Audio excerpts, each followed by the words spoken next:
This is doctor Indu Sadhwani और हम पढ़ रहे हैं CG excise act. Last video में हमने चैप्टर 1 के प्रोविजंस की विस्तार से बात की थी। साथ ही साथ इस एक्ट में जो विषय सूची दी गई है वो इसके इंट्रोडक्शन को लेते हुए हमने डिटेल में एक वीडियो कवर किया है, इसे आप ज़रूर देखिएगा।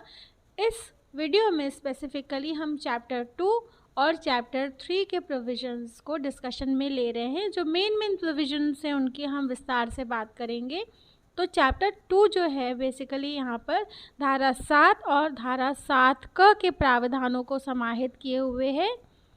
धारा 7 का प्रावधान ये कहता है कि राज्य सरकार अधिक सूचना के माध्यम से एक आबकारी आयुक्त की नियुक्ति कर सकेगी और उसको राज्य में आबकारी राजस्व के संग्रहण का अधीक्षण करना होगा। ये व्यक्ति कलेक्टर से भिन्न हो सकता है। इस अधिनियम के तहत उसे कलेक्टर की समस्त या किन्हीं शक्तियों का प्रयोग करने के लिए सशक्त किया जा सकता है। साथ ही साथ कुछ अन्य अधिकारियों की भी नियुक्ति हो सकती है इस एक्ट के तहत, जो कि इस अधिनियम के तहत सरकार के सेवक हो सकते हैं और ये राज्य सरकार के द्वारा ही नियुक्त किए जाते हैं। सेक्शन का इम्पॉर्टेंट प्रोविज़न जो है वो सेक्शन 7G या हिंदी में 7(6) के अंतर्गत दिया गया है, जिसमें कहा जा रहा है कि मुख्य राजस्व प्राधिकारी, आबकारी आयुक्त या कलेक्टर जो है अधिसूचना के माध्यम से किसी व्यक्ति या व्यक्तियों के वर्ग को दी गई शक्तियों या अधिरोपित कर्तव्यों या आबकारी राजस्व के संबंध में अधिनियम के द्वारा जो शक्तियाँ उन्हें दी गई हैं या जो कर्तव्य उन्हें पालन करने के लिए दिए गए हैं उनका प्रत्यायोजित किया जाना अनुज्ञात कर सकती है। यानी ये पावर जो है ऐसे लोग डेलीगेट कर सकते हैं और उन्हें ये काम लाइसेंस के रूप में लाइसेंस दिया जाता है एक्चुअली ये काम करने के लिए।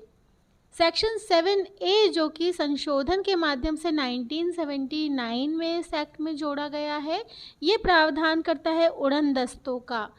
जो फ्लाइंग स्क्वाड होते हैं ये बेसिकली जो है संदिग्ध अपवंचन या जो लोग इस अधिनियम के तहत राजस्व के अधिभागी होते हुए भी राजस्व यानी कर चोरी करते हैं, जिसके लिए अपवंचन शब्द का इस्तेमाल किया जा रहा है।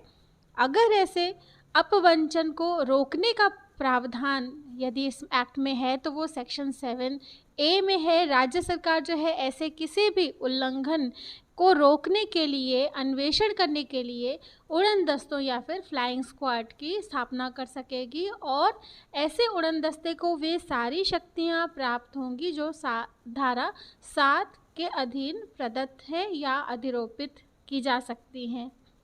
चैप्टर 3 में आयात, निर्यात और परिवहन के संबंध में प्रावधान धारा 8 से लेकर के धारा 12 तक किए गए हैं। धारा 8 का प्रावधान है आयात, निर्यात या परिवहन का प्रतिषेध करने की शक्ति, जो कि राज्य सरकार अधिसूचना के माध्यम से किसी भी मादक द्रव्य के आयात या निर्यात का प्रतिषेध कर सकती है, किसी भी मादक द्रव्य के परिवहन को रोक सकती है। तीसरा खंड ये कहता है महुआ, जिसे कि बेसिया लेटिफोलिया और बेसिया लॉन्गिफोलिया कहा जाता है, ये इनके साइंटिफिक नेम्स हैं।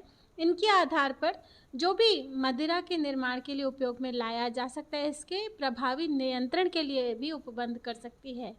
सेक्शन 9 का प्रोविज़न आयात, निर्यात या फिर परिवहन पर निर्बंधन की बात करता है, जिसमें राज्य सरकार की मंजूरी के बिना अगर कोई भी आयात निर्यात किया जाता है किसी मादक द्रव्य का, तब फिर ऐसा आयात निर्यात जो है वो अवैध होगा। हालांकि यहाँ पर कुछ ऐसे प्रोविजंस हैं जो कि ऐसे आयात निर्यात को विधिक तौर पर मंजूरी देते हैं, पर ऐसे प्राधिकृत व्यक्ति ऐसे कामों का शुल्क जिन्हें होता है वो ऐसा शुल्क अदा करते हैं या फिर बंध पत्र निष्पादित करते हैं। जो शर्तें राज्य सरकार के द्वारा अधिरोपित की जाती हैं उनका पालन करते हैं, ऐसे लोगों पर आयात, निर्यात या परिवहन पर किसी प्रकार का निर्बंधन नहीं लगाया जा सकता। धारा 10 का प्रावधान आयात, निर्यात या परिवहन के लिए पास की आवश्यकता पर बल देता है और ये पास जो है मादक द्रव्यों की मात्रा पर निर्भर करता है, उसके प्रकार पर निर्भर करता है, जो कि राज्य सरकार अधिसूचना के माध्यम से किसी विशिष्ट या विनिर्दिष्ट क्षेत्र के लिए जारी कर सकती है। धारा 11 में बताया जा रहा है कि ऐसा पास कलेक्टर के द्वारा ही प्रदान किया जाएगा, लेकिन मादक द्रव्यों जिन्हें कि आबकारी आयुक्त समय समय पर अवधारित करें आयात निर्यात और परिवहन के लिए, ऐसे पास जो हैं आबकारी आयुक्त के द्वारा ही मंजूर किए जाएंगे और ये निश्चित कालावधि के लिए होंगे और अलग अलग मादक द्रव्यों की किस्मों के अनुसार बदल सकेंगे और विनिर्दिष्ट रूप से ही विशिष्ट अवसरों पर ही इनका उपयोग किया जा सकेगा। धारा 12 का प्रावधान ये कहता है कि अन्य प्राधिकारियों के द्वारा जारी किए गए पास इस अधिनियम के अधीन प्रदान किए गए ही समझे जाएंगे।